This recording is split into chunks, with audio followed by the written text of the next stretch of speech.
शर्मा, आप देख रहे हैं SPN न्यूज। स्वागत है आप सभी का आज की इस बड़ी खबर में। बड़ी खबर की शुरुआत इस वक्त हम कर रहे हैं राष्ट्रपति चुनाव से। राष्ट्रपति चुनाव से पहले दो उम्मीदवार आपस में एक दूसरे को टक्कर देते नजर आ रहे। हालांकि जीत किसकी होगी यह कह पाना बहुत मुश्किल है, क्योंकि एनडीए यह दावा कर रहा है कि द्रौपदी मुर्मू की जीत तय है, लेकिन विपक्षी पार्टियों की एकजुटता को देखकर बीजेपी में भी हड़कंप मचा हुआ है। दरअसल विपक्ष की तरफ से यशवंत सिन्हा खड़े हैं, लेकिन सवाल तो यह है कि यशवंत सिन्हा के चुनावी मैदान में उतरने से आखिरकार बीजेपी में किस बात का डर दिखाई दे रहा है। क्यों बीजेपी में लगातार नेताओं के बीच में शिकन देखने को मिली है। दरअसल यशवंत सिन्हा कोई छोटे मोटे खिलाड़ी नहीं है, पूर्व केंद्रीय मंत्री रह चुके हैं और सीधे तौर पर अगर बात करें तो यशवंत सिन्हा ही थे जिन्होंने इस बात पर मोहर लगाई थी कि मोदी को देश का पीएम बनना चाहिए।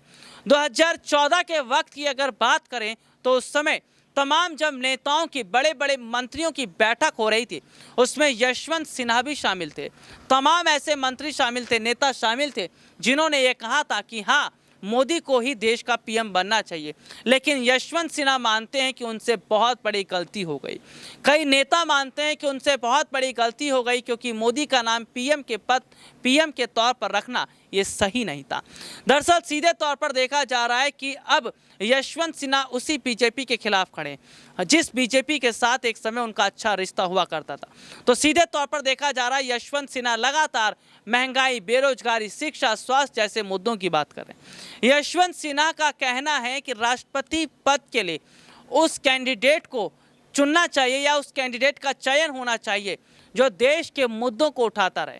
उन्होंने हाल ही में एक बयान दिया था जिसमें उन्होंने कहा था राष्ट्रपति रामनाथ कोविंद ने देश में घट रहे किसी भी घटना को लेकर बात नहीं की थी। किसी भी घटना को लेकर उन्होंने कोई प्रतिक्रिया नहीं दी, जबकि देश के राष्ट्रपति का दायित्व बनता है, जिम्मेदारी बनती है कि वो इन तरह की घटनाओं पर बात करें। यशवंत सिन्हा ने कहा कि वो विपक्ष से बहुत बड़ी उम्मीद लगाकर बैठे और वो चाहते हैं कि विपक्ष जिस तरह से उनका अभी समर्थन कर रहा है, ठीक वैसे ही चुनाव के समय समर्थन करें। और विपक्ष अगर वैसे ही समर्थन करता है तो क्या यशवंत सिन्हा द्रौपदी मुर्मू पर भारी पड़ेंगे? आज के लिए इतना ही। आपसे फिर दोबारा मुलाकात होगी, तब तक के लिए इजाजत दीजिए। नमस्कार।